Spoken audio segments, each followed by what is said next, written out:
ship without an anchor drifts wherever the current takes it. But a ship with an anchor holds its position even in the worst storm. God gave you an anchor, and that anchor is hope, not the wishful kind, the kind that is fastened to the throne room of heaven. If this sound reached your heart, hit subscribe. More music like this drops every week.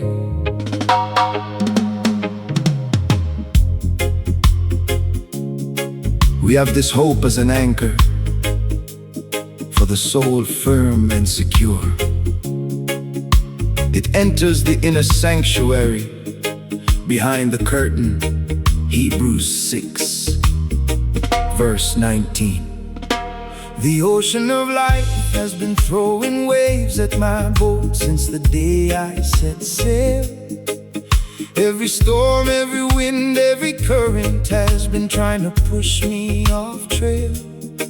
I've been tossed to the left and thrown to the right, and spun in circles by the tide. And there were moments I thought the boat would flip and I would drown inside.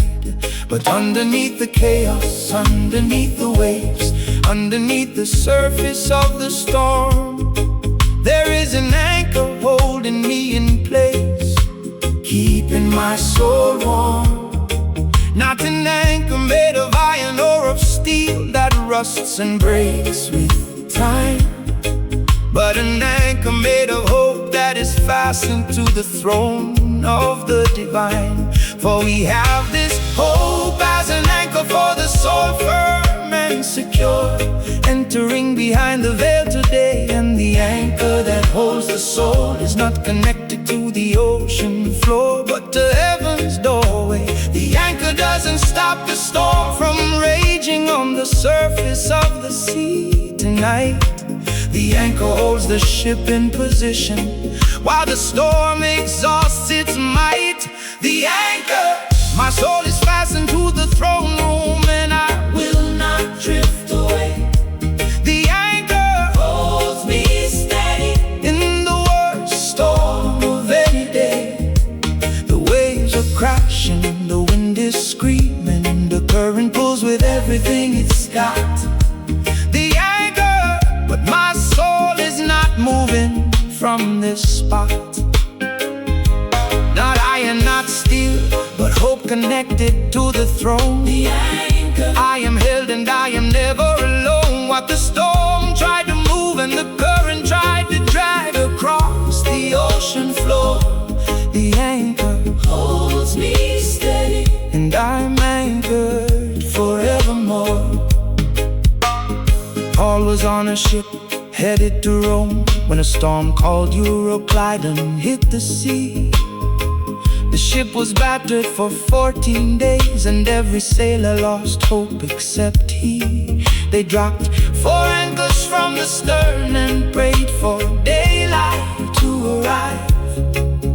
And the anchors held the ship in place until every soul survived. Your storm may have been raging for 14 days or 14 months or 14 years tonight, but the anchor of your soul is holding you in place, and daylight is in sight.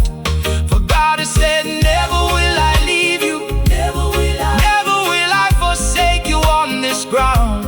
So we say with confidence, the Lord is my helper, I will not be afraid, I am found. The anchor, my soul is fastened to the throne room, and I will not drift away. The anchor holds me steady in the worst storm of any day. Hold me, anchor, through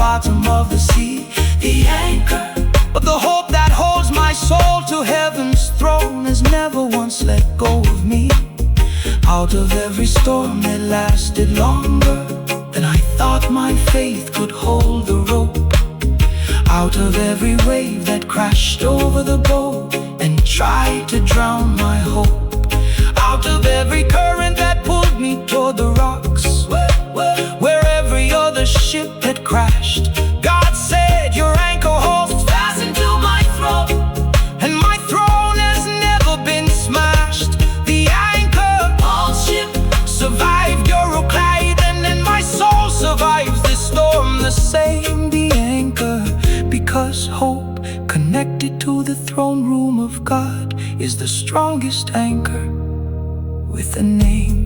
The anchor, the anchor, the anchor my soul holds.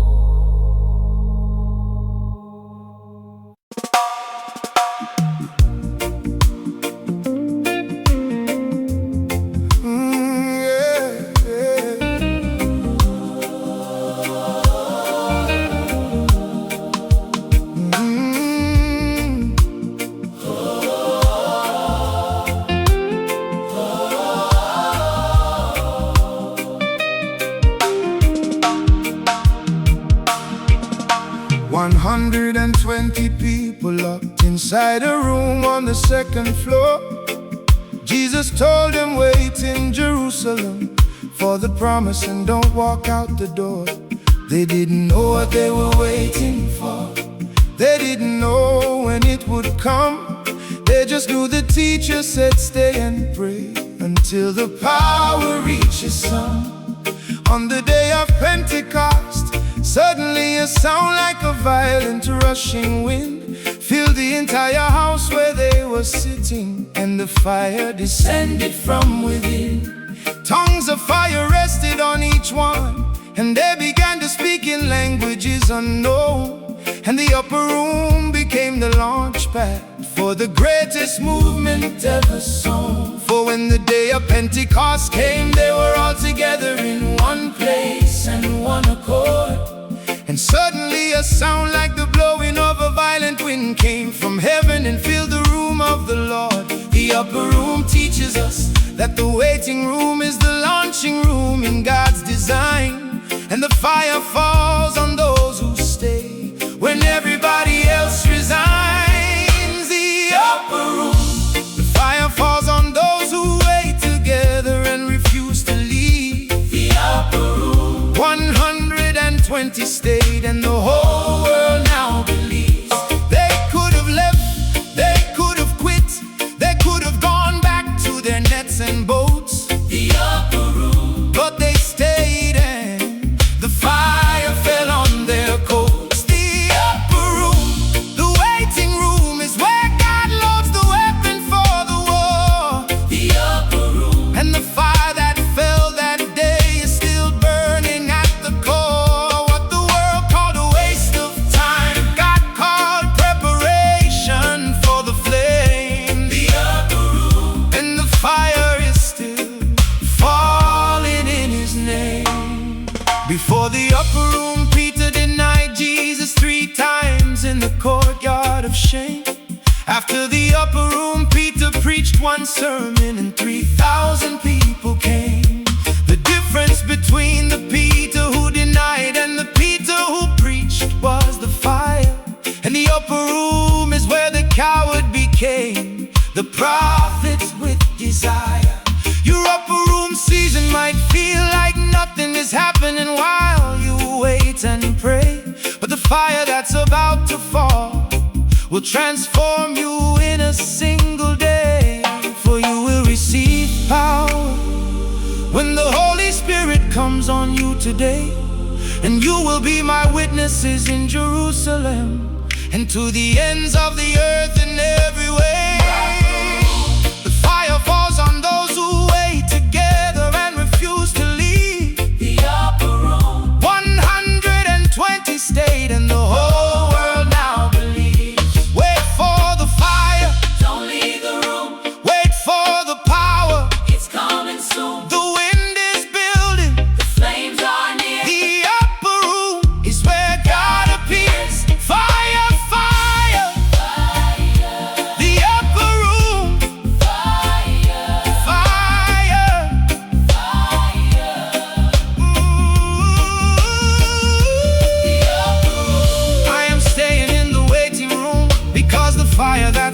fall will change everything I know. The upper room and the power that descended on 120 is the same power about to flow out of every waiting season where I almost walked out because nothing seemed to be happening inside. Out of every prayer meeting that felt empty until the wind of God arrived. Out of every moment I confused, waiting with wasting, and almost left the room too soon. God said stay, the fire is coming, and the upper room is about to be your greatest boon. The upper room, Peter was transformed from denier to preacher by the fire that fell that day. The upper room, and the same fire is falling on everyone who chooses to stay. The upper room, the upper room, the fire's falling.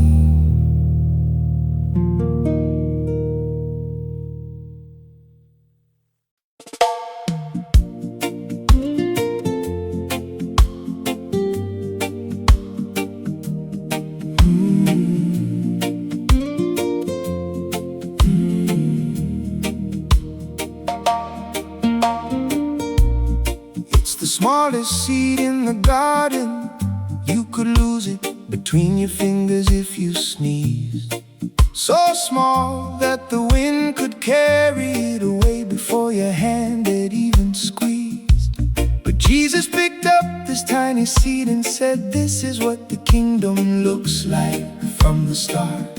Not a boulder, not a mountain, not a monument, but something smaller than your heart. He said, if you have faith as small as a mustard seed, you can say to this mountain, move from here to there, and it will move. Nothing will be impossible. The smallest faith is the most powerful prayer. The mustard seed doesn't stay small. When it's planted, it grows into the largest garden tree. And the birds of the air come and perch in its branches, because the smallest thing became the biggest canopy. For truly I tell you, if you have faith as small as a mustard seed, you can say to this mountain, move, and it will move, and nothing will be impossible for you. The smallest seed has the greatest groove.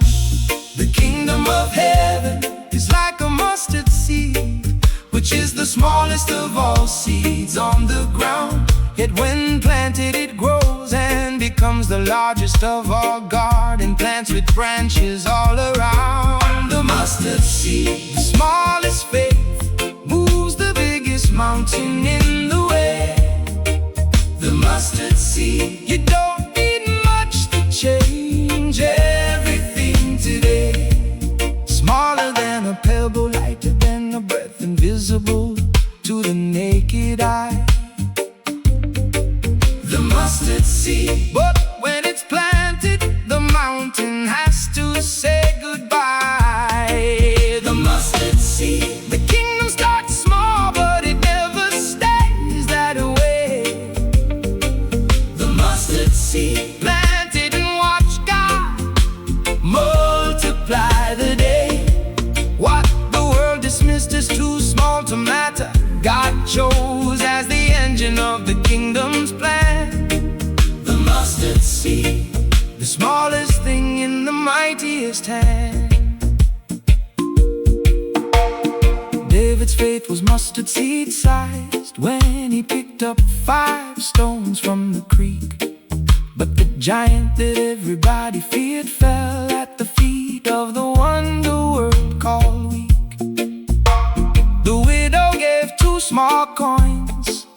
smallest offering in the temple that day. But Jesus said she gave more than everyone, because she gave everything away. Your small prayer, your small gift, your small step of faith might look invisible tonight, but the mustard seed in God's soil becomes the mountain-moving dynamite. For God chose the foolish things of the world to shame the wise, and the weak to shame the strong today. And the mustard seed of your faith is about to move the mountain in your way. The mustard seed, smallest faith, move the biggest mountain in the way. The mustard seed, you don't need much to change everything today.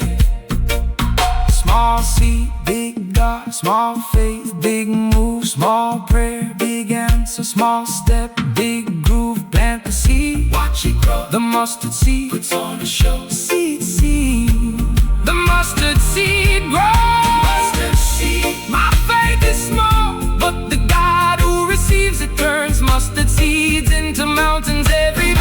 Mustard seed, and the tiny prayer I whispered at 3 a.m. is about to move the mountain in my way.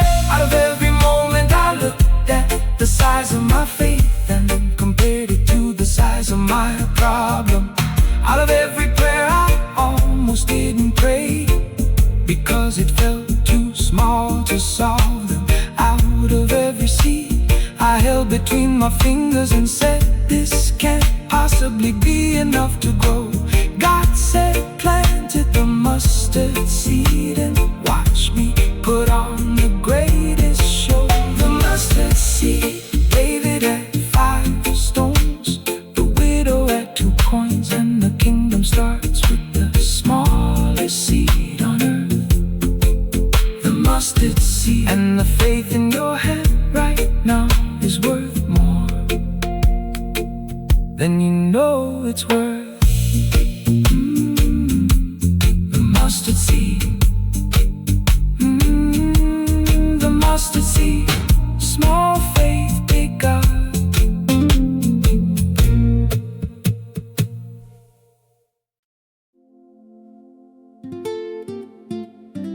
Fear not appears 365 times in the Bible. For every day of the year, God knew you would be afraid every single day. So He wrote you a prescription that never expires. Stay. The best song on this album is still ahead. Subscribe so you never miss one. So do not fear, for I am with you. Do not be dismayed, for I am your God. I will strengthen you and help you. I will uphold you with my righteous right hand. Isaiah 41, verse 10. 365 times the Bible says, fear not. One for every day you wake up afraid. January, fear not. February, fear not. Every single month of every year that God has made, He didn't say it once and hope you'd remember it for the rest of the calendar year. He repeated it 365 times, because He knew you'd face a new fear. Monday, fear not. Tuesday, fear not. Wednesday, when the bills are due and the bank account is thin. Thursday, fear not. Friday, fear not. Saturday, when loneliness creeps in. The repetition is not a sign that God is frustrated with your weakness or your doubt. The repetition is a father who knows his child needs to hear it every day without.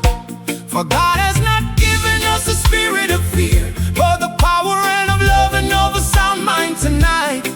And the fear that grips your chest at 3 a.m. has no legal right. Fear not is not a suggestion, it's a command backed by the authority of the king. And when the king says, fear not the thing you fear loses everything. Fear not. 365 times God said it because you need it every day. Fear not. The most repeated command in the Bible is clearing the way. Mondays fear, Tuesdays anxiety, Wednesdays panic at the door. fear not. God wrote a prescription for every single flaw. Fear not, it's not a suggestion, It's a command. it's a command from the throne. Fear not. You were never meant to face it alone. What the enemy whispered at midnight to keep you paralyzed in bed. Fear not. Because the King of the universe already said. God said, fear not to Abraham when the future was uncertain and the promise seemed too late. He said, fear not to Moses at the Red Sea when the army was at the gate. He said, fear not to Joshua before the battle and to Mary before the birth. And the same fear not that covered them is covering you with every word it's worth. Your fear has a name, but God's fear not is bigger than the name. Your fear carries tonight, and the command from the throne overrules every fear with heaven's light. For when I am afraid, I put my trust in you. In God whose word I praise today. In God I trust and I'm not afraid. What can mere mortals do to me along the way? Fear not. 365 times God said it because you need it every day. Fear not. The most repeated command in the Bible is clearing the way. Fear not in January, Fear not in June. fear not at midnight, Fear not at noon. fear not the diagnosis, Fear not the call. fear not the future. God covers it all. Fear not. Fear not, Fear not. fear not, fear not. Fear not. Ooh, ooh. Fear not. 365 times, fear not. Today is one of 365 days, and God already wrote, fear not on the calendar for this exact moment. Fear not. When the command from the throne is the only prescription that treats every symptom of torment. Out of every night I lay awake with fear, pressing on my chest like a weight I couldn't lift alone. Out of every morning I woke up afraid of the day before my feet touched the floor and the unknown. Out of every panic attack that hit me in the grocery store or the car or the middle of a prayer, God said, fear not. I said it 365 times. There's one for today and I'm right here. Fear not. Abraham Heard it. Moses heard it, Joshua heard it, Mary heard it, and today I hear it too. fear not. The most powerful two words in the Bible are the words God is saying to you. Fear not. Fear not, Fear not. I will not be afraid.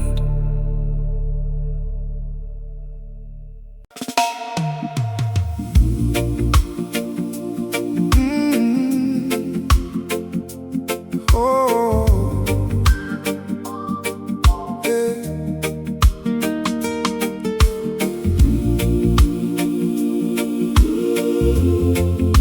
The 99.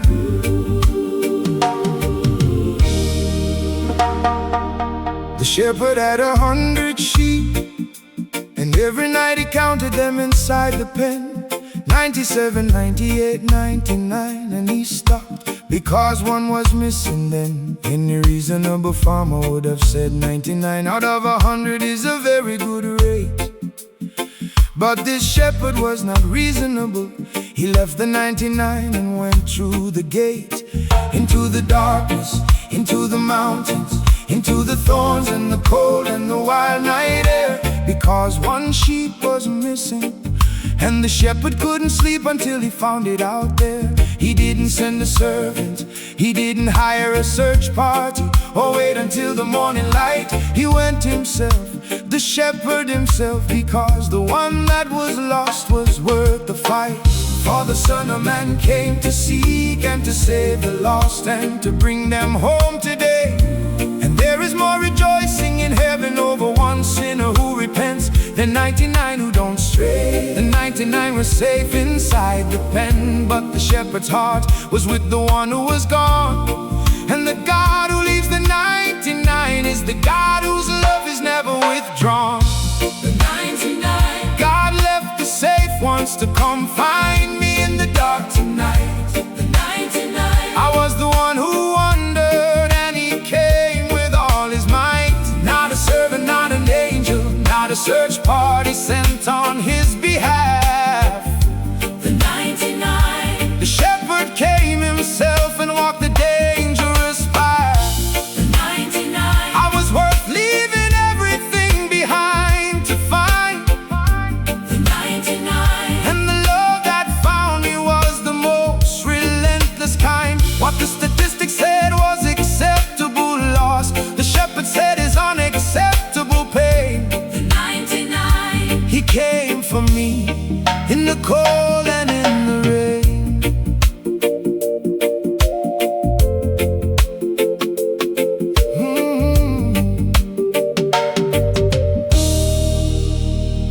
The woman had 10 coins and lost one, and she lit a lamp and swept the entire house. She searched every corner, every crack, every shadow, until she found it like a mouse. And when she found it, she called her friends and neighbors and said, rejoice with me tonight, because I found my lost coin, and heaven throws a party when the lost comes into the light. You might feel like one coin on the floor in the dusty corner where nobody looks or cares, but the God who lights the lamp and sweeps the house will find you in your darkest prayers. For I tell you, there is rejoicing in the presence of the angels of God over one sinner who repents today. And the party in heaven for the one who was found is louder than words can say.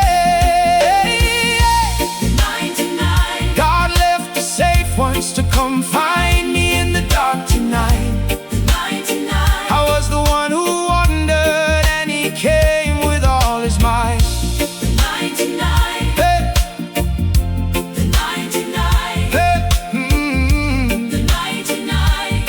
oh, he left the 99. To find the one He walked into the dark. until the search was done. I was that one, Lost in the wild, but the shepherd found me. his wandering child.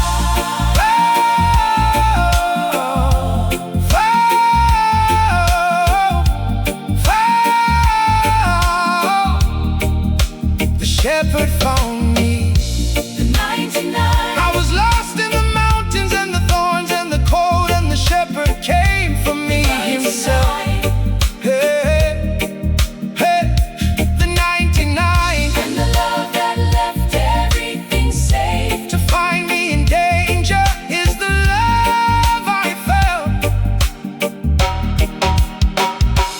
Out of every night I wandered in darkness, thinking nobody noticed I was gone from the fold. Out of every valley I stumbled through, thinking I was too far lost and too far cold. Out of every corner I hid in, like a lost coin covered in dust and shame. The shepherd lit his lamp, left the 99, and came calling my name. The 99. One sheep, one coin, and all of heaven celebrates when the lost is found. The 99. And the shepherd who came for me is carrying me home right now. Safe and sound. The 99, The 99. the 99, he came for me.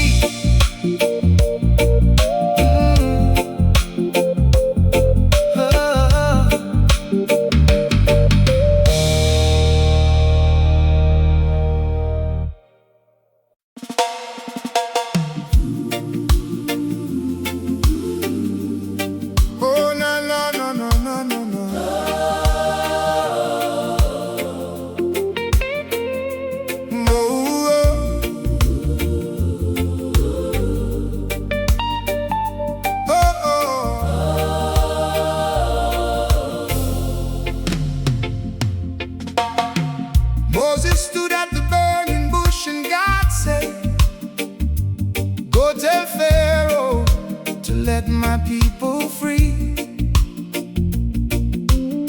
Moses said, but who should I say sent me? What is your name? Who are you to me?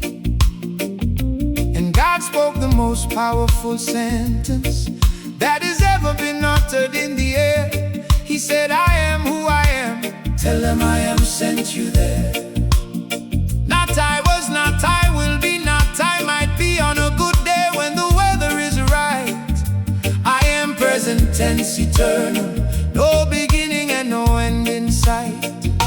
The name doesn't need a last name or a title or a throne to sit upon. I am is the name that existed before the universe was drawn. For God said to Moses, I am who I am. this is what you are to say to the Israelites. Tonight, I am has sent me to you, and the name carries all the power and the light. I am is the name that fills in every blank with everything you need right now. I am your healer. I am your provider. I am your peace. The great I am says how. The great I am, the name that needs no introduction and no explanation known. The great I am. 2 words that shake the darkness off the throne. I am your healer. I am your provider. I am your peace. I am your way. The great I am fills every blank with what you need today. The great I am. Before Abraham was born, I am said Jesus to the crowd. The great I am. The name that makes the angels worship loud. What every other name fails to cover, the great I am covers with 2 words. The great I am, the most complete name ever heard. Jesus said, I am the bread of life. I am the light of the world. I am the door.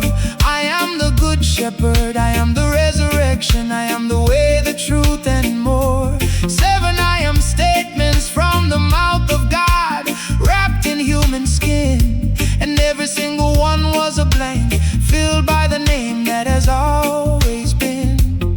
Your situation has a blank that needs filling tonight. I need you to survive, and the great I am says, write my name in that blank and you will thrive. For Jesus said to them, very truly, I tell you, before Abraham was born, I am, and it shook the ground. And the name that predates everything is the name that makes the lost get found. The great I am, the name that needs no introduction and no explanation, no. The great I am, 2 words that shake the darkness off the throne. I am. Your healer, I am. your peace, I am. your freedom. I am. I am your release. I am your provider. I am your friend. I am the beginning. I am. The great I am. The great I am. The great I am. The great I am. The great I am. The great I am. The great I am. The great I am. Every blank in my life has been filled by 2 words that carry the weight of eternity on their back. The great I am. I need healing. I need provision. I need peace. I am. There is nothing I lack. Out of every blank I try to fill with human names and human solutions that expired before they arrive. Oh.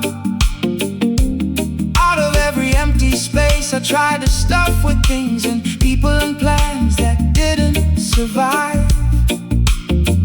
Oh. Out of every moment I needed a name powerful enough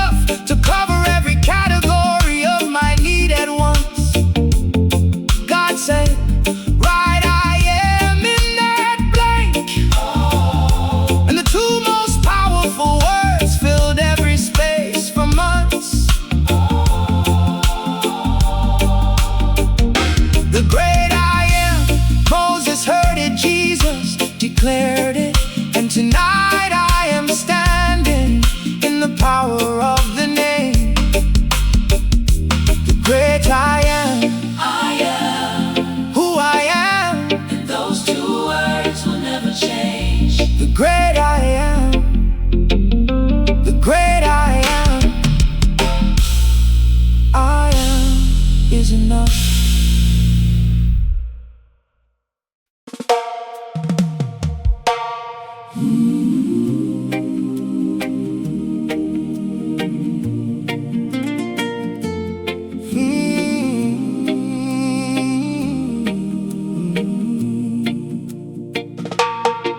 Before your mother knew your name, God was knitting you together in the dark. Before the ultrasound could capture your face, God was finishing every mark. You were not assembled on a factory line with parts that came from a catalog on a shelf.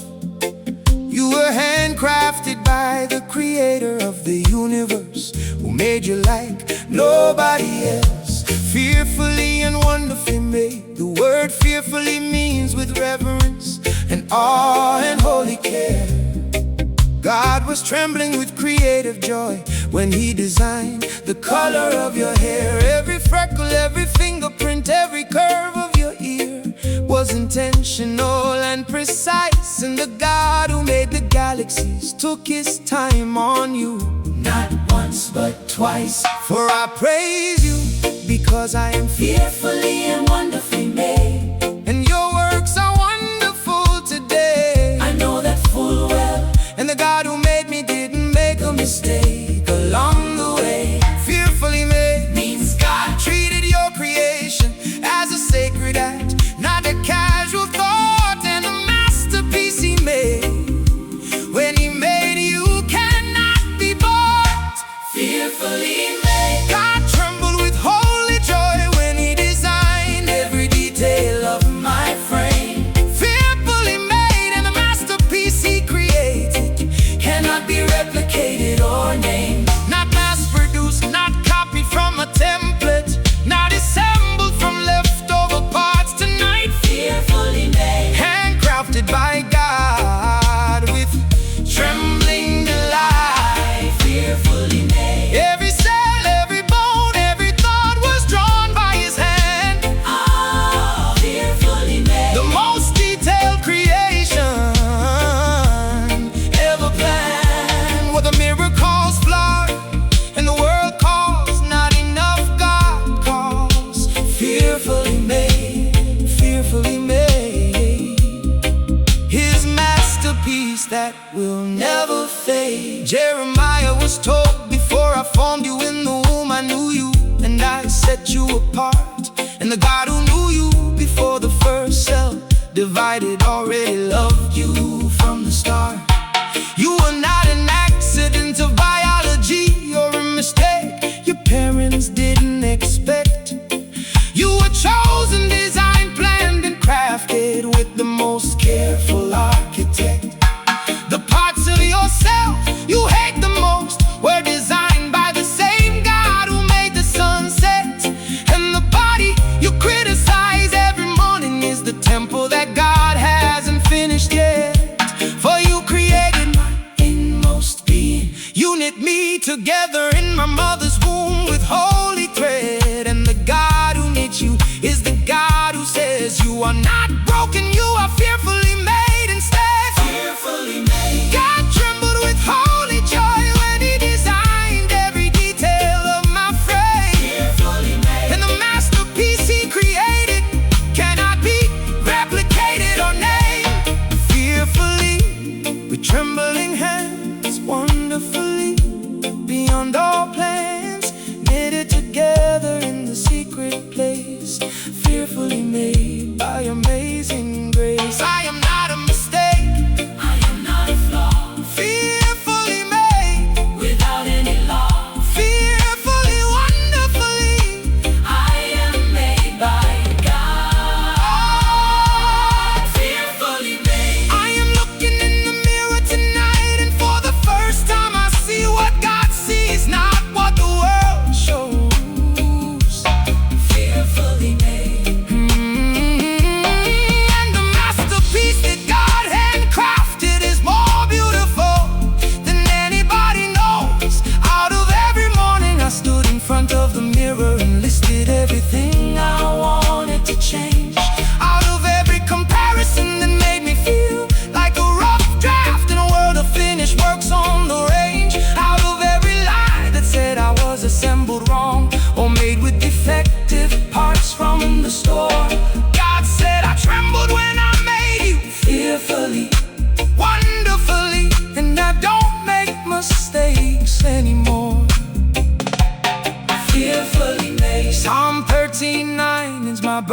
certificate, and Jeremiah 1 is my resume. Fearfully made, and the God who made me is the same God who made this day. Fearfully made, fearfully made. I am God's masterpiece.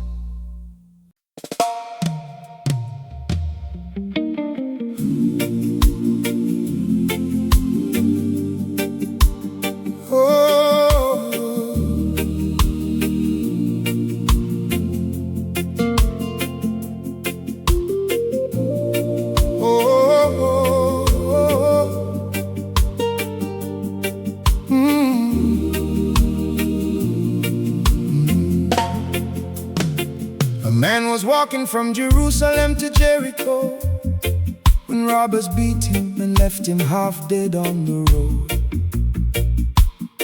They stripped his clothes, took his money, and walked away while his blood flowed.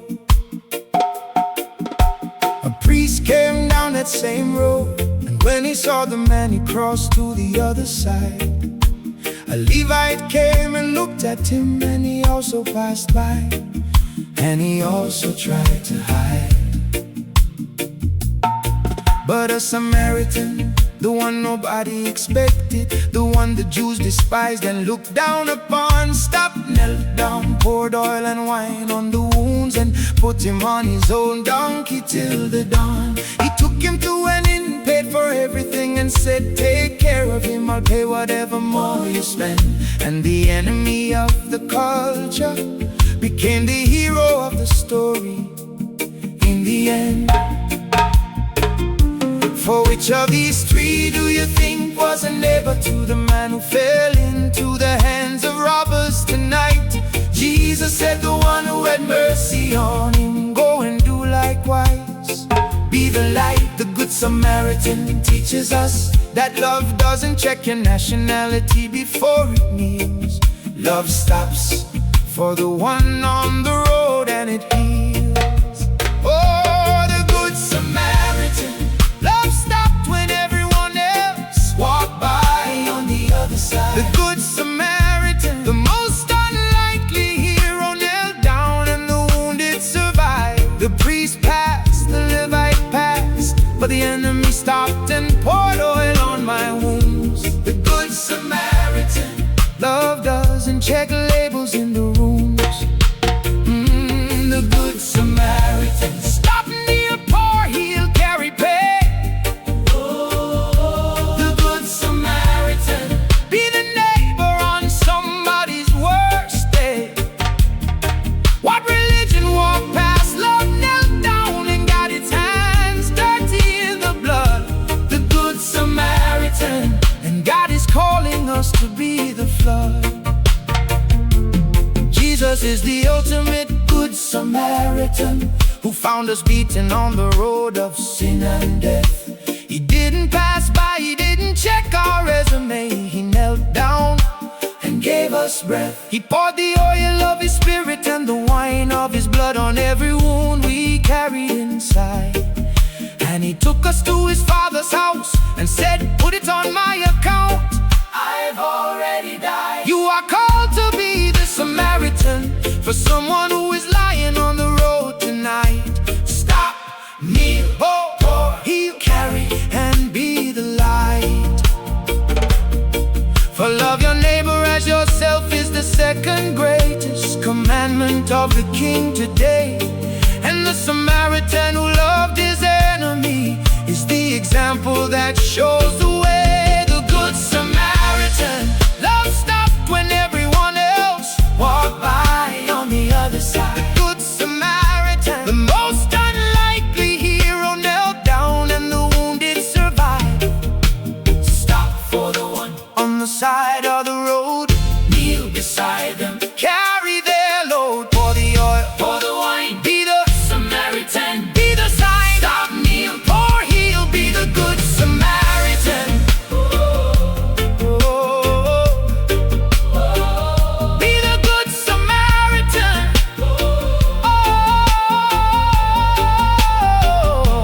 The Good Samaritan. Someone stop for me.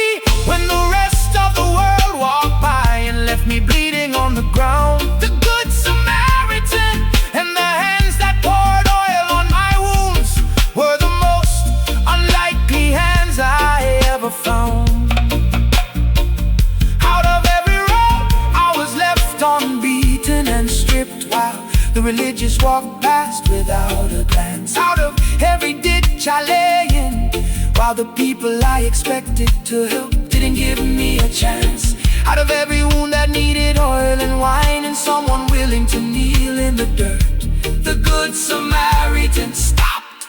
Jesus stopped, and love healed every hurt. The Good Samaritan, the priest passed, the Levite passed, but love never passes by. The Good Samaritan, and today I choose to stop for the one who's about to die. The Good Samaritan, oh, the Good Samaritan, oh, love stops.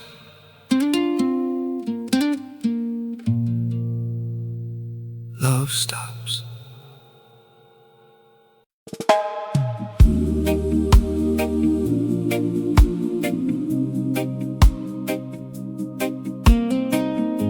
They went to the tomb expecting a body, but the stone was rolled away and the tomb was empty. The angel said, "Why do you look for the living among the dead? He is not here. He has risen." Share this with someone who needs peaceful music today. Hit like so more people can find it.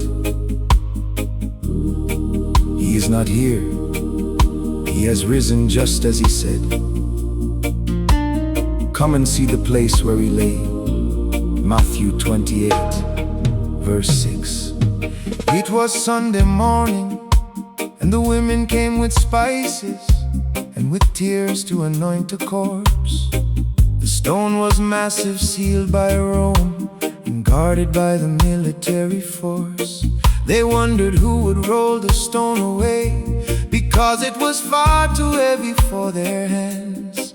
But when they arrived, the stone was already moved, and an angel was sitting on the sands. The angel said, "Don't be afraid. I know you're looking for Jesus, who was crucified and died, but he is not here. He has risen. Come and see the empty place inside." The tomb that was supposed to be the final chapter of the story had no body on the shelf, because death could not hold the Son of God. He walked out by himself, for he is not here. He has risen just as he said. Come and see the place where he once lay. And the empty tomb is the most powerful room in history, because nothing stays dead in God's way. the open tomb is not an ending. It is the most explosive beginning ever known. And the stone that was rolled away is proof that death has been dethroned. The open tomb, he is not here. He has risen. And the grave couldn't hold him down tonight. The open tomb, The most powerful room in history is an empty room filled with light. They came looking for the dead, but found the living standing at the door. the open tomb, Death tried its best, but resurrection won the war. the open tomb, The stone was rolled, the body was gone. The angels were sitting calm. the open tomb, Death has lost and life is the eternal psalm. What the cross started on Friday, the tomb finished on Sunday, with the greatest plot twist ever told. The open tomb, he walked out and left death in the cold. If Christ has not been raised, Paul said, then our preaching is useless and our faith is in vain. But Christ has been raised from the dead, the first fruits of those who have fallen in pain. The open tomb is not just a historical event, it's the engine of everything we believe. Because if the tomb is empty, then death has been defeated, and the dead will live and receive. Your dead situation, your dead dream, your dead marriage might look like a sealed tomb with a stone, but the God who opened his own tomb can't open anything made of bone. For death has been swallowed up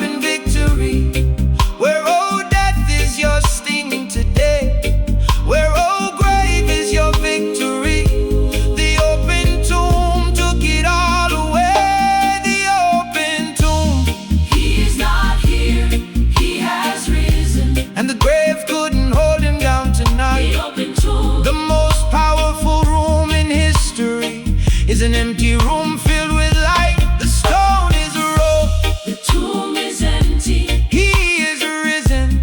Life is plenty. Death had 3 days, but Sunday came. The open tomb rewrote the game. Risen, risen. The tomb is open. The tomb is open. Oh, the open tomb. The women came for a funeral. But found a resurrection, and the world has never been the same. The open tomb. And the power that walked Jesus out of the grave is walking through my dead places with the same flame. Out of every sealed tomb in my life, where the stone was too heavy for human hands to roll.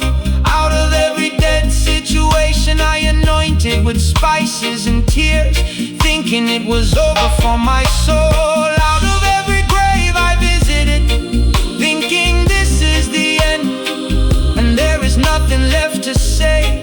God rolled the stone away and said, why are you looking for the living in the grave? The open tomb.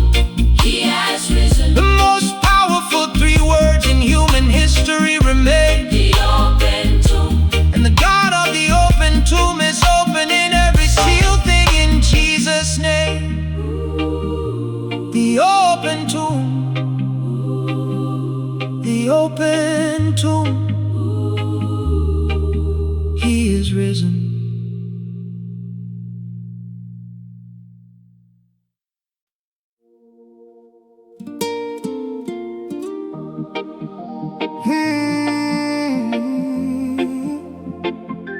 The fire goes out.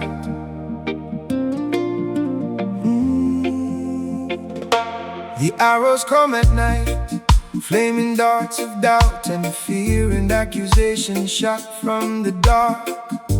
They aim for the head, the heart, the knees, anywhere that leaves the deepest mark. Some arrows carry the message you are not good enough, written on the tip in poison ink. Some carry the memory of your worst failure, designed to make you sink. But God gave you a shield, not made of wood or iron or steel, that bends and breaks with time. A shield of faith that catches every arrow and extinguishes the flame before the climb. The shield doesn't dodge the arrows, it absorbs them, and the fire that hits the shield goes out. Because faith has a way of turning the enemy's best weapon into doubt. For in addition to all this, take up the shield of faith, with which you can extinguish all the flaming arrows tonight of the evil one. Every single one. And the shield catches them all in the fight. The shield of faith is not defensive only. Every arrow that hits it and goes out is a testimony of power. And the enemy wastes his ammunition on a shield that only gets stronger every hour. Shield of faith. Every arrow aimed at me hits the shield and the fire goes out. Shield of faith. The enemy's best weapon cannot penetrate the doubt. Arrows of fear, arrows of shame, Arrows. dipped in the fire of my past regrets. Shield of faith. But my shield catches them all and the enemy forgets it. Shield of faith. The more he shoots, the stronger the shield becomes tonight. Shield of faith. And every extinguished arrow proves God's might. What the enemy shot to destroy me, the shield turned into evidence that faith works. Shield of faith. And the fire goes out where it lurks. David faced Goliath with no shield, but faith was his invisible armor on the ground. And the giant who trusted his shield of bronze fell to a boy whose faith was the greater sound. The 3 boys in the furnace had no shield, but their faith was fireproof from within. And the flames that should have burned them couldn't even leave the smell of smoke on their skin. Your shield of faith doesn't need to be visible to work, it just needs to be raised in trust. And every arrow that hits it will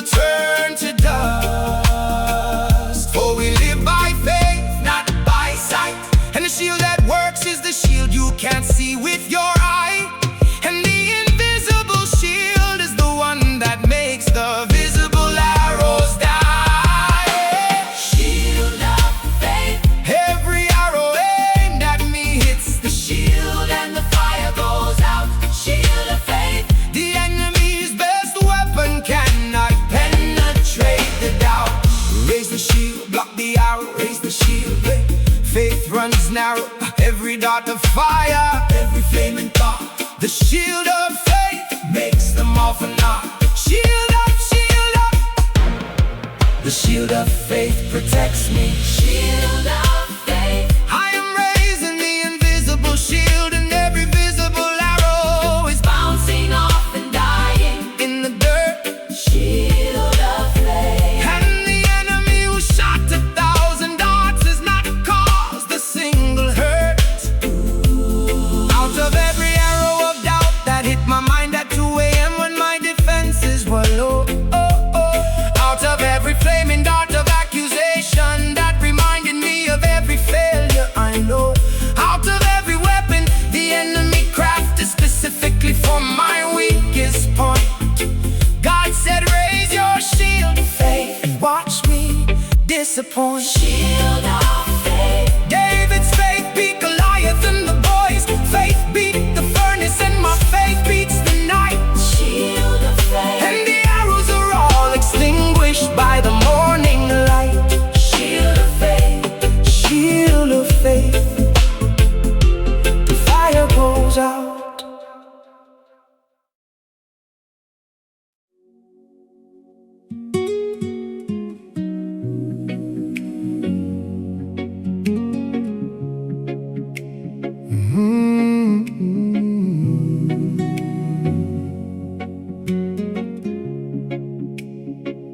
Human arms get tired.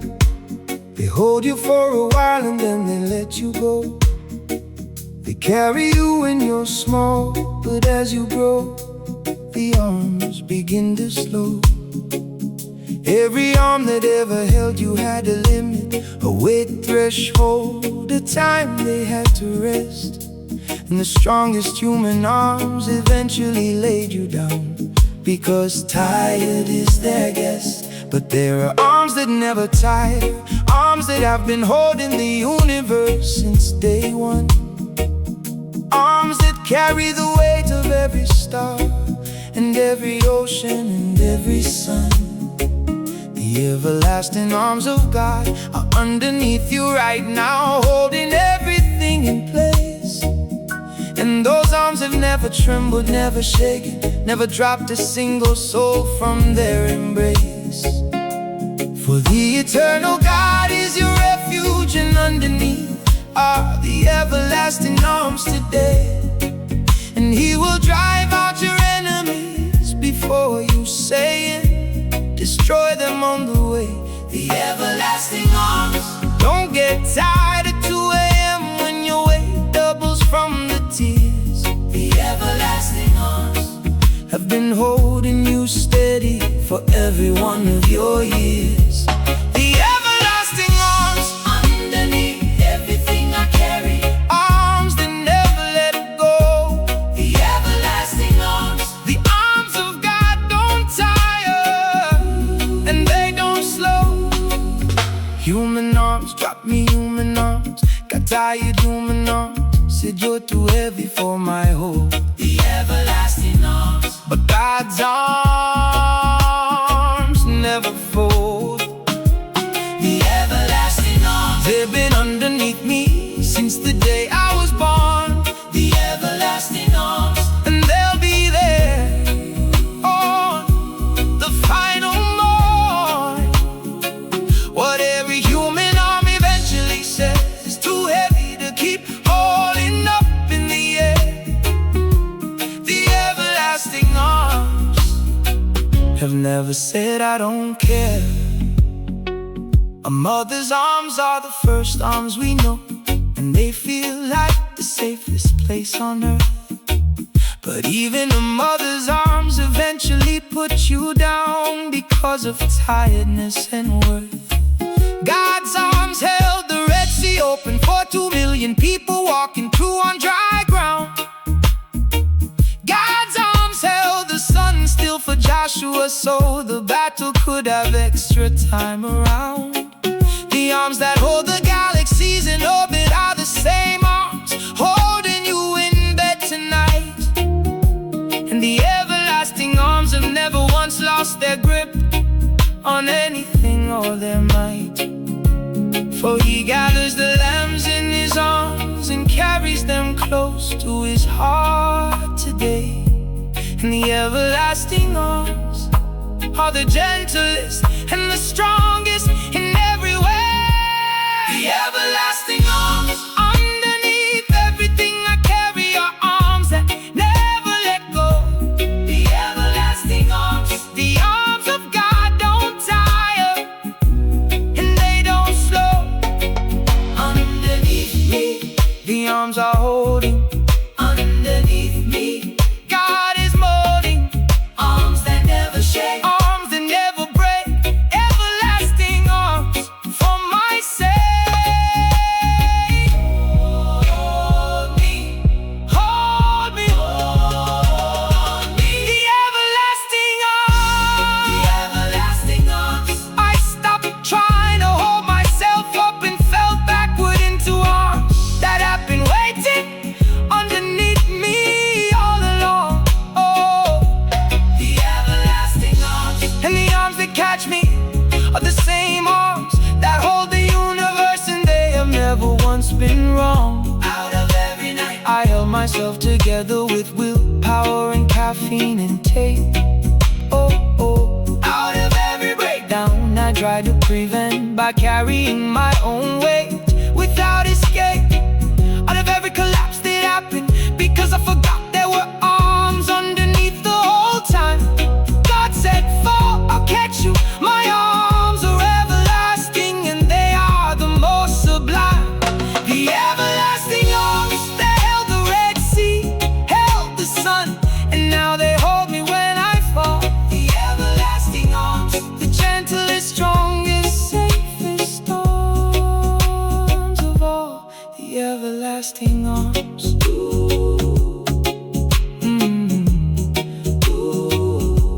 The everlasting arms. I am held.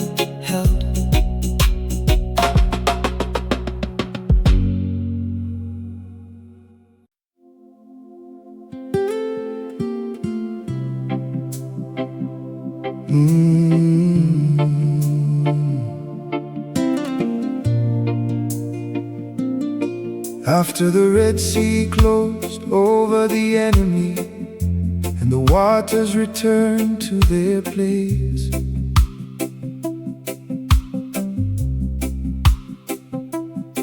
Moses stood on the other side and opened his mouth, and the first worship song filled the space.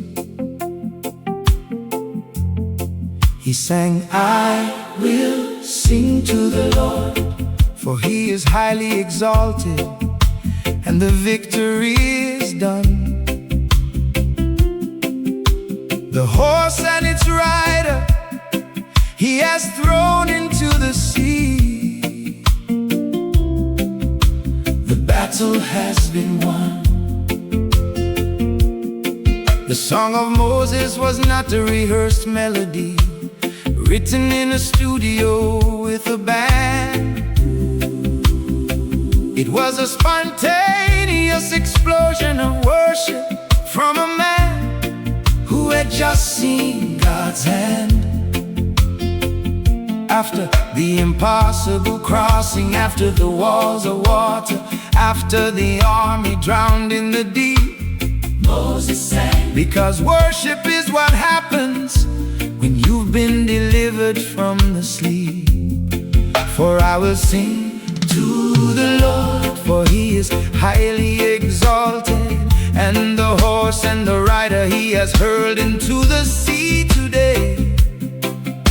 The Lord is my strength and my defense, he has become my salvation in every way. The song of Moses is not the song of talent, it's a song of testimony and praise.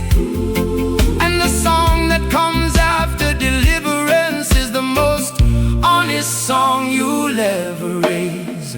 The song of Moses. After the crossing comes the singing and the worship of the free. The song of Moses, the most beautiful song, is born from the most desperate need. The Red Sea is closed, the enemy is drowned, the impossible has been walked through and survived. The song of Moses And the worship that follows is the most alive. the song of Moses. I will sing to the Lord, for he has done the impossible today. The song of Moses And my mouth won't stop singing all the way. What the enemy expected as a eulogy at my grave became a victory song at the shore. The song of Moses And I will sing forevermore.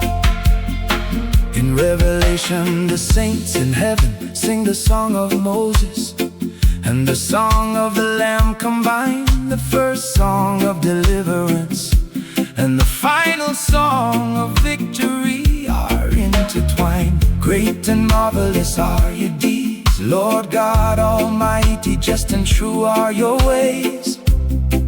And the song that Moses started at the Red Sea is still being sung for the rest of days. Your song of Moses is coming after the Red Sea moment in your life is done.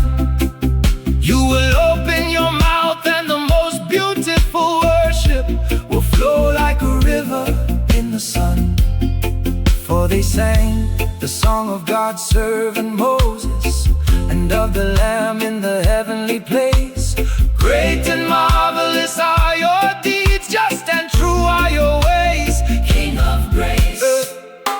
The song of Moses.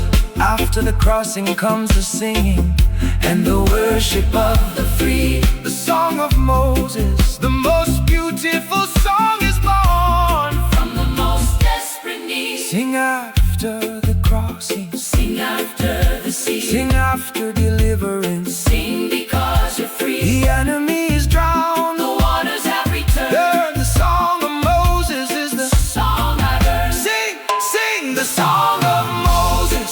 I have crossed my Red Sea and I am standing on the other side, and my mouth is opening with a song. Song of Moses And the worship that comes from deliverance is the worship that I've carried all along. Out of every Red Sea moment where the water stood on both sides and I walked through on dry ground. Out of every impossible crossing where the enemy was behind me and God's hand was all around. Out of every deliverance that left me standing on the shore, wondering if it really happened or a dream. God said, open your mouth and sing the song of Moses, the most beautiful scream. The Song of Moses, the Red Sea saints, sing it, the heavenly saints, sing it. and tonight I sing it too. The song of Moses, I will sing to the Lord, for he has done the impossible through and through. The song of Moses, the song of Moses. I will sing to the Lord, my child. Your soul is anchored to my throne. No storm can move you.